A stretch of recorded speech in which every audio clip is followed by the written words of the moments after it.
লে প্যালেস পৌঁছতে সময় লাগে ওই মোটামুটি 35 মিনিট মতন, কিন্তু মাঝের রাস্তাটা বেশ ইন্টারেস্টিং। এই রাস্তাটায় ঢুকে তো আমার মনে হচ্ছিল আমরা বোধহয় পুরোপুরি চাঁদের দেশেই চলে এসেছি। চারিদিকে রুক্ষ পাহাড়, কোথাও প্রাণের বিন্দুমাত্র চিহ্নটুকু নেই।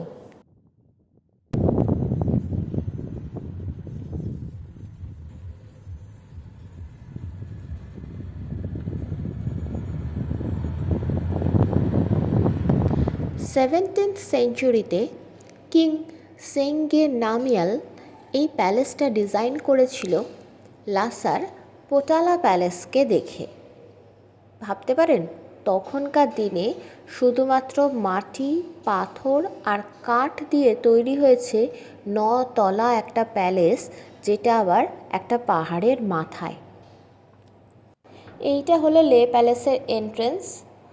সিঁড়ির পাশাপাশি নতুন করে একটা র্যাম্পও তৈরি হয়েছে, যাতে যাদের হাঁটতে অসুবিধে তারা এই র্যাম্পটা দিয়ে হেঁটে আসতে পারে।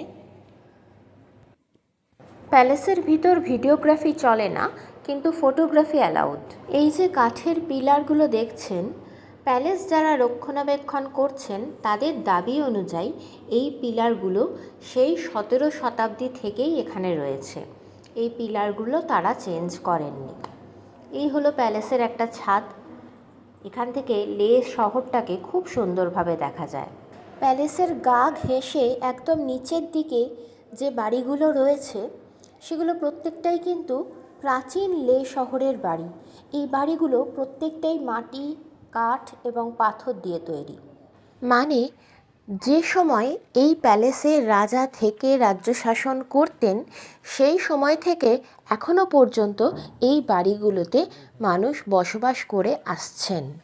আর সবথেকে বড় কথা, এই প্যালেস থেকে পায়ে হাঁটা পথে এই বাড়ির মাঝখান দিয়ে গিয়ে আমরা কিন্তু পৌঁছে যেতে পারি সোজা লে ম্যাল রোডে। এরপর আমরা চললাম লে শান্তিস্তূপ দেখতে। লেতে শান্তিস্তূপ একটি বিখ্যাত স্মৃতিস্তম্ভ, যা শান্তি এবং সম্প্রীতির প্রতীক হিসাবে পরিচিত।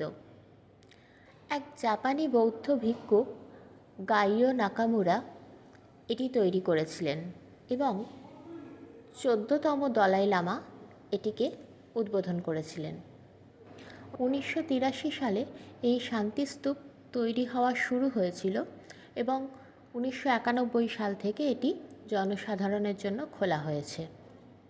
বৌদ্ধ শান্তিস্তূপে আমার যেটা সবথেকে ভালো লেগেছে সেটা হলো এই শান্তিস্তূপ থেকে